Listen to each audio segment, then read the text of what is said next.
Hey guys, so today I have a really quick video about Astral Spells, which I had no idea about until just recently when I hit Celestia and people were letting me know stuff about it. So anyway, I'm going to let you guys know about the different Astral Spells. Obviously there's the different schools of Ravenwood. You know, there's Storm, there's Ice, there's Fire, there's Life, there's, you know, there's Myth, there's Death, there's Balance.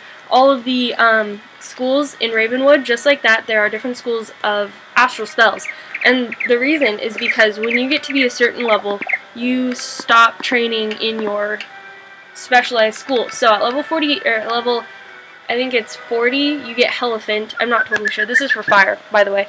And then at level 48, you get your stronger spell, which, you know, like for Storm, I think it's Tempest. No, Tempest is different. I don't really know what I'm talking about.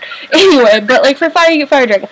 And then at level 50 something, you get Efreet, I think, for Fire. So anyway, you know, and then you kind of run out of Fire spells, and then that's all you get, pretty much. I mean, there's some other stuff you get from quests, but it's not really important. So anyway, at a certain level, you stop training. So they give you a new school to train in, which I think is amazing, because then you don't get bored and you have something to look forward to. And those new spells are the Astral Spells, which you learn when you hit level 50 and when you are in Celestia. And the three Astral Spells are Sun, Star, and Moon. Yeah, Sun, Star, and Moon. And you can find them in your spell deck under Astral Spells. So I have an example of each. I'm currently training in Sun and Star, which I recommend over anything. And I stopped training in Balance, which was my second school, which was the worst decision of my life. So I had a lot of extra training points. So anyway, I'm training in Sun and Star, and Sun is things that make your cards treasure cards. And so what it does basically is when you're in battle and you have, like, you know, say you get Fire Dragon, that comes up. If you click Strong and then you click Fire Dragon while it's up, and a lot of you guys will remember this from the Dueling Diego tutorial, I'll actually show you guys. It adds what it says it'll add, plus 100 attack to one spell. Or, alternatively, you have Keen Eyes, which is plus 10% to one spell, and then that spell turns into a treasure card. And everybody knows treasure cards. So, like, yeah, it turns into a treasure card, and a treasure card is basically a normal spell, but it's better. And so, and you can only use it once, and then it goes away. But you get to keep your spells, obviously. And so that's Sun. Basically, it just improves one card at a time, and it makes it a little bit better. And so that's super cool. I find it amazing. I use it all the time. And if you have, like, a blade, and you have, like, a balance blade, and you have, like, let's see, if you have, like, Giant on it, then that's a lot of damage in the long haul, you know? So I find it super useful. Or if you just, like, this is your last hope or you're going to die, you can add some accuracy to it so you don't fizzle. So that is the Sun spells. And then the Star spells are also absolutely amazing. And so I'm going to show you guys an example. You've all seen the battles where there's just a ring of something around the entire battle. Like Wildfire makes that whole ring around the entire battle, and it's called, it's a world spell or something weird like that, a ward, I don't really remember. And anyway, when you have that, it's plus 25% to all fire spells, and that lasts until somebody casts a new one. And there's one for Storm, there's one for Ice, you know, there's all sorts of different kinds.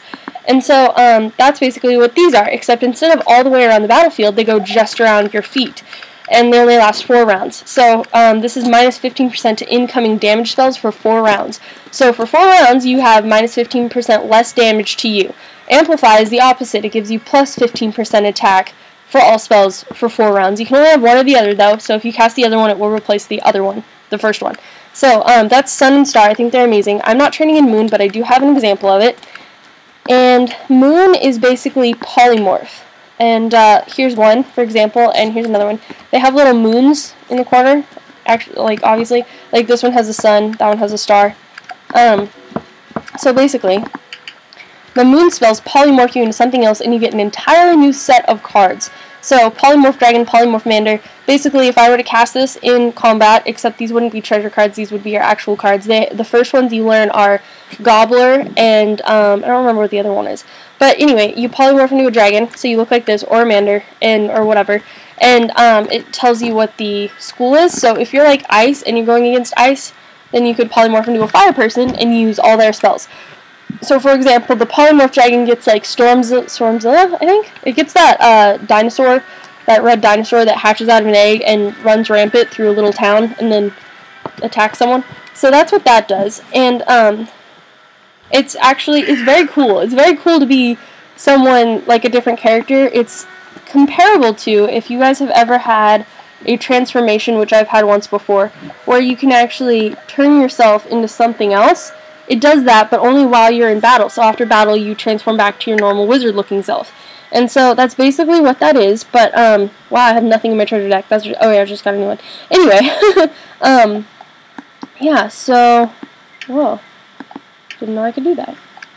Yeah. So that is Moon. It's very cool to be a monster and use their spells. It's like when you fight people, you wonder like what kind of spells they get and what their accuracy is and stuff. Well, now you can know the same stuff that they would cast against you. I don't know if they're the same spells, but anyway. Basically, Moon is polymorph, and that's super cool, except what I do know about polymorph is that in the long run, it is not useful at all, and you will find yourself dying all the time and not having enough damage or not having enough, whatever. And so with Sun and Star, you actually increase your accuracy, you increase your damage, you take less damage, you give more damage. So, if you have like a blade, your school blade, a dragon blade, or something like dragon blade, and then you have plus 15%, and you put that all together, like, that's an amazing attack. But I just don't really think that Moon is very good. It's very cool, I will admit, but it doesn't do very much damage in the long haul. I actually have a friend who's a level 90 Moon, and he absolutely hates it, and he dies all the time, and people make fun of him for it.